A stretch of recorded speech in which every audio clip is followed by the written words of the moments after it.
Hi! Welcome to my vlog. Ang gatas na ipagko-compare ko today ay ang Enfagrow A Plus versus Promilk Pink na parehas na pang 1 to 3 years old. Kadalasan ding itong inirekomenda ng mga pediatrician sa mga bata dahil parehas silang premium milk. At meron din silang formulated for 0 to 6 months old and 6 to 12 months old. Iyon ay ang Enfamil A Plus and S26 Pink. Request nga po pala ito ng isa sa mga viewer ko.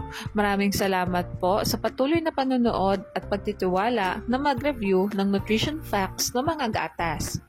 Tulad nga ng dati ay magbe-base ako sa nutrition facts ng dalawang gatas at ang gagamitin ko measurement ay 100 grams of powder. Okay, simulan na natin. Sa energy, protein, lactose, fat, and arachidonic acid, lamang ang Promil. Samantalang lamang naman ang Enfagrow sa carbohydrates, linoleic acid, linolenic acid, and DHA. Ngunit walang naka-indicate dito na lactose and arachidonic acid. Sa dietary fiber, lamang ang Enfagrow. At yung tatlong sunod na babanggitin ko ay classification lang ng dietary fiber at walang naka-indicate na classification sa Promil. Sa beta-glucan, fructooligosaccharides, and 2-fucosylactose lamang ang Enfagrow. At hindi ko na pala sinama yung trans fat sa Genecan dahil wala naman itong health benefits. Lamang ang Enfagrow sa first category. Okay, mag-proceed naman tayo sa vitamins. Sa carotene and vitamin D, lamang ang Promil. Samantalang lamang naman ang Enfagrow sa vitamin A, vitamin E, vitamin K, vitamin B1, vitamin B2, vitamin B6, and vitamin B12. Ngunit wala itong carotenes. Sa folic acid, pantothenic acid, and choline, lamang ang Promil. Samantalang lamang naman ang Enfagrow sa niacin, biotin, and vitamin C. Lamang ang Enfagrow sa vitamins. Okay, next naman ang minerals. Sa manganese, lamang ang Promil. Samantalang naman ang Enfagrow sa calcium, phosphorus, magnesium, iron, zinc, copper, and iodine. Sa sodium at selenium, lamang ang Promil. Samantalang lamang naman ang Enfagrow sa potassium and chloride. Lamang ang Enfagrow sa minerals. Sa other nutrients naman tayo.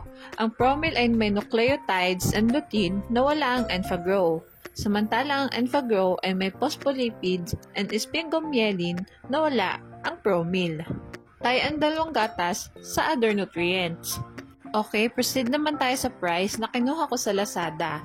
At lagi kong uulitin na pwede mag-iba ang presyo ng dalawang gatas na ito depende kung saan shop nyo sila titingnan. At wala nga akong nakita na parehas na bigat ng dalawang gatas na ito. Ang nakita ko lang ay yung 2.4 kg na Promil at 2.3 kg na Enfagrow. At so far, hindi naman nagkakalayo. Bale, based dun sa price nila, mas mahal ang Enfagrow ng 515 pesos compare sa Promil. At reasonable naman yon dahil mas nutrient dense ang Enfagrow compare sa Promil based dun sa review natin. At ito na nga yung summary ng review natin today. Sa first category, vitamins and minerals, lamang ang Enfagrow. At doon sa other nutrients, tayo ang dalawang gatas. At mas affordable naman ang Promilk Pink compare sa Enfagrow. Basta lagi nating tatandaan, pumili ng gatas na hiyang sa bata. Mahalagang paalala, breast milk is the best milk for babies. Okay, hanggang dito na lang po ang vlog ko. Sana po ay nagustuhan nyo. Thanks for watching. Please like and subscribe for more videos.